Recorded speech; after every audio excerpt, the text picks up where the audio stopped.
Whoa. What is going on, people? Phoebe's gone out for the evening, so I thought I'd do what most normal people do, sit on the floor of your dressing room and talk about hair transplants. Officially just over 2 weeks and 1 day, so 15 days post hair transplant, and I've had unbelievable amounts of questions about it. So like I've said to everybody, I will keep people updated, because me personally, I don't mind people knowing. Obviously it's quite obvious, I am on video and socials quite a lot. It doesn't faze me too much, and I'm hoping that doing this will help some of you guys who are umming and ahhing about whether to get the procedure done, get it done. Some might not want to do it and some might want to do it, so it's kind of totally up to you. But 2 weeks, madness. It has gone fast and it is getting a bit itchy. But if we zoom out, you can see that's where we're at. So it's pretty sweet. You sit back, you can't see it too bad, but obviously it's a wide lens, so but you can see there's still a little bit of a line here. I was just taking some pictures in the kitchen a minute ago, so you should be able to see them, and there's still a little bit of a line here. One thing I have noticed over the last couple of days is that it has started to drop out. You can see, probably see it better in this image, but you can see here it's got a little bit thinner, and here it's got a little bit thinner, and at the back, you'll probably see better, it's got quite a lot thinner. Not to worry though. The doctors kind of said do not freak after 2 to 3 to 6 weeks even. Your hair will start to get thin. You'll be like, oh my God, what have we had done? Apparently it's normal. And apparently it's something Chris was saying, your follicles get shocked, die, and then they regrow through. So I guess it's like planting a seed, right? You plant the seed in your head and it grows through. A lot of questions have come in and I will answer quite a lot of them over the next few weeks. Not to turn my channel into a hair transplant channel, there's plenty of those on YouTube, but I am a fitness person and a lot of people have asked me questions, so I did say I will do follow-ups 2 weeks, 4 weeks, 6 weeks, quite a lot of videos, and answer questions that people are asking me, like when did I train, can I wear a hat, did it hurt, all that kind of stuff. I'm going to touch on some of those now, but this is 2 weeks, literally 2 weeks. I am dead happy with it. As you can see, my hairline's pretty down straight now. As you can see, it was quite in a kind of back here. I'll put an old image up now. It was kind of back here.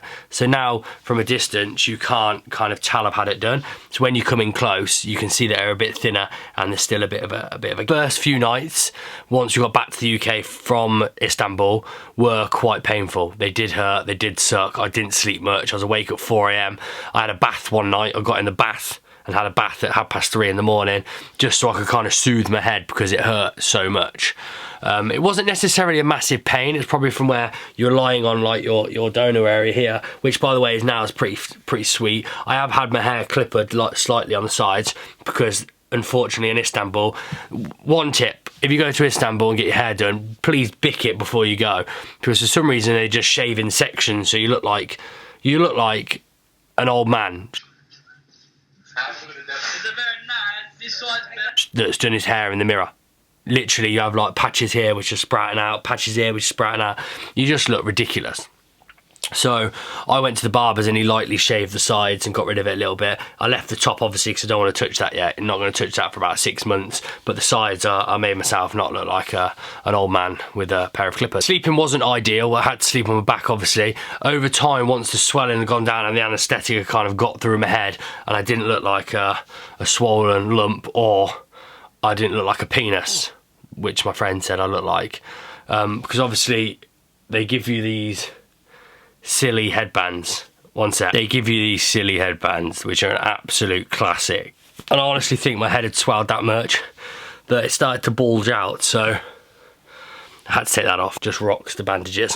One other thing they gave you, if anyone's been to Istanbul for a hair transplant and you are ashamed to fly home, then don't you worry. What on earth is this? In actual fact, this didn't even fit my head when I left Istanbul. I couldn't get it on my head. It was that swollen. So that's it. These are my takeaways from Istanbul. An absolutely god-awful hat and a band which makes you feel like your skull's about to implode. He gave us two things. The first thing I don't have here, but it was very similar to this. It was like a lotion which you kind of put on your head. The problem with the first few days or first 7 days is that you have a giant scab basically on your head. We didn't have the spray, we just had like antibiotics, tablets, anti kind of inflammatories and stuff like that. Instead of having to get up every hour and spray your head, we had these tablets, which I'm umming and ahhing which one would have been better, because the problem was that our heads were so kind of swollen and irritated that they started to scab, and then the scab caused your brain to kind of go oosh, and it really hurt. So every morning, that's why I was up at 3 AM, because I couldn't wait to put it on. I would put on my moisturiser. You leave it for 10 minutes, it soothes your head, you get in the shower, you wash it off lightly with like a light wash, and then you slowly kind of massage this shampoo into your head, this one. And then you feel fantastic for about 25-30 minutes, maybe even a couple of hours, and then you start feeling like a shriveled up prune again. All I used post surgery was ibuprofen and paracetamol. Since then, I have obviously gone on to other tablets to kind of aid with the recovery and to help my hair become stronger. Biotin. We got these tablets in Istanbul. The pharmacy probably saw us coming actually. Might as well have mug tatted on our head. But we went in there. I was looking for Finasteride because it's cheaper in Istanbul than it is over here. And they recommended this. They said it's better than Finasteride. It's got biotin in it. It's got loads of different things for your hair. He was explaining it to us, but now it's currently in Turkish, so I can't explain that to you. But they promised that this was going to be better than Finasteride. But just in case, I am taking Finasteride too. I took it before, and it didn't agree with me very well. It did. The side effects, obviously, limpiness, you're tired, you're worn out, you're lethargic, all those kind of things, that did give me when I first took it.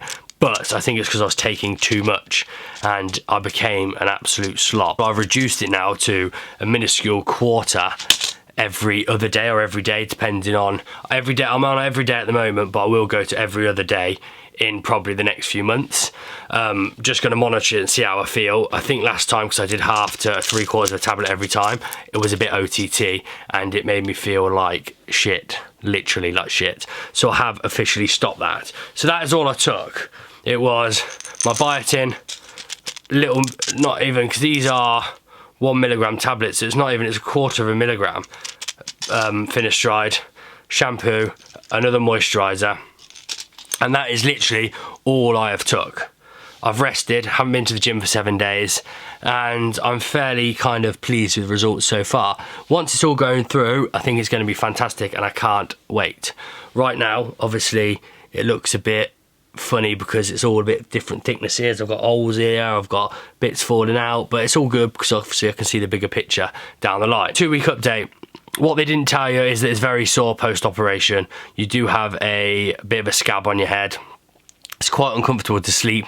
The plane journey is not ideal, and it's not great. But at the end of the day, it is surgery, and you are going to have hair removed from the back of your head and put in the front. So anybody who told you it's going to be comfortable and anyone who's told you that it is pain-free is absolute liar. If your hair does bother you that much, then the short-term pain for the long-term gain, benefit, is worth it, I believe. If you're fed up of looking like Pete the Paedophile and sweeping your hair over and blocking those bald patches, go get it done. If you can rock the bald head and you can grow old graciously, then grow old graciously. One thing I hope men don't have with hair transplant, they feel pressured to have it done, like the phase where young girls felt pressured to have big bums. So we're going through it still. Fake boobs, fake noses, ear tucks, or whatever, just mad shit. As long as men don't feel pressured to have their hair done. If you want to get it done, have it done. If you don't want to get it done, don't have it done. Shave your head. It's both sweet. It makes you feel more confident and more comfortable in your own skin, because we need to do it too, not just girls. Go and get it done. Don't be embarrassed by telling people. Don't be embarrassed by sharing it. Personally, like I said, the small bit of pain is well worth the results. I cannot wait for it to grow back. I'm looking forward to being able to do stuff with my hair finally, instead of just wanting it all the time and shaving it off. I have been to the gym the last few days. I did get told off yesterday. Obviously the guy who does my hair must follow my Instagram, and I uploaded a video of me squatting 200 kg, which probably was not ideal, and I have now since then reduced my training and just do more rep work. But I will come on to training and post kind of transplant stuff later down the line. But I hope that was a nice little update, and that is my hair. Hopefully you've seen from the images and the pictures throughout that it has come a long way, and I am super happy with it so far. If you have any questions, please either drop them below, or my Instagram will be below. Drop me a message on Instagram. And if you haven't, please make sure you subscribe to my channel, and please hit the thumbs up. And that's it really, guys. I hope that update kind of gave you some good information on the hair transplant in Istanbul, Turkey. And I will do an update in the next week or two probably, see how we're getting on. Hopefully we might have some more hair gains by then. Peace.